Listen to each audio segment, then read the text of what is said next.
ABC ન્યૂઝમાં આપનું હાર્દિક સ્વાગત છે। રાજ્યમાં પ્રથમ વખત દક્ષિણ કોરિયન ટેકનોલોજી આધારિત આધુનિક એર ફ્રી રબર ડેમ બનાવવામાં આવી રહ્યા છે।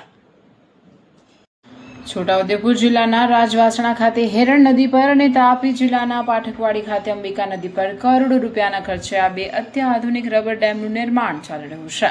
આ પ્રોજેક્ટ પૂર્ણ થયા બાદ હજારો હેક્ટર જમીનને સિંચાઈનું પાણી મળશે, ભૂગર્ભ જળસ્તર ઊંચું આવશે અને પૂર તેમજ કાપની સમસ્યામાં પણ રાહત મળશે। જોઈએ આ અંગેનો વિશેષ અહેવાલ। વડાપ્રધાન નરેન્દ્ર મોદીના કેચ ધ રેન અભિયાનને આગળ વધારતા રાજ્ય સરકાર દ્વારા પાણીના સંગ્રહ અને સિંચાઈની સુવિધા મજબૂત બનાવવા બે આધુનિક એરફિલ્ડ રબર ડેમનું નિર્માણ હાથ ધરવામાં આવ્યું છે। છોટાઉદેપુર જિલ્લાના બુડીલી તાલુકાના રાજવાસણા ગામ પાસે હેરણ નદી પર અંદાજે 82 કરોડ 97 લાખ રૂપિયાના ખર્ચે બનતું રબર ડેમ હાલ 75% પૂર્ણ થઈ ચૂક્યો છે અને સપ્ટેમ્બર 2027 સુધીમાં તૈયાર કરવાનો લક્ષ્યાંક છે। 180 મીટર લાંબા અને 3.5 મીટર ઊંચા ડેમમાં 3.5 મિલિયન ક્યુબિક મીટર પાણીનો સંગ્રહ થશે, જેના કારણે 25 ગામોના 3420 હેક્ટર વિસ્તારને સિંચાઈનો સીધો લાભ મળશે। સાથે જ ભૂગર્ભ જળસ્તર વધશે, પીવાના પાણીની ઉપલબ્ધિ સુધરશે અને હેરણ નદીમાં પૂર તથા કાપની સમસ્યામાં પણ નોંધપાત્ર ઘટાડો થશે।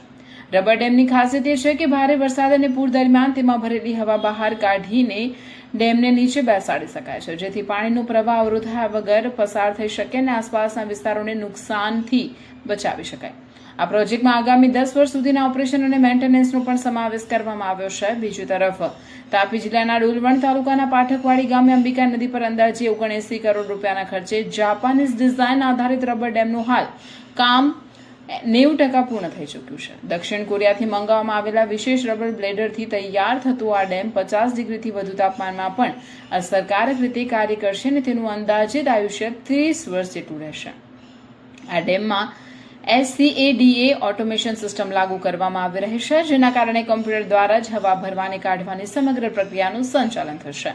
ડેમમાં આશરે 3.5 મિલિયન ક્યુબિક મીટર પાણીનો સંગ્રહ થશે, જેના પરિણામે 650 હેક્ટર જમીનને સિંચાઈનું પાણી મળશે અને આસપાસના કુવા તેમજ બોરના જળસ્તરમાં પણ વધારો થશે।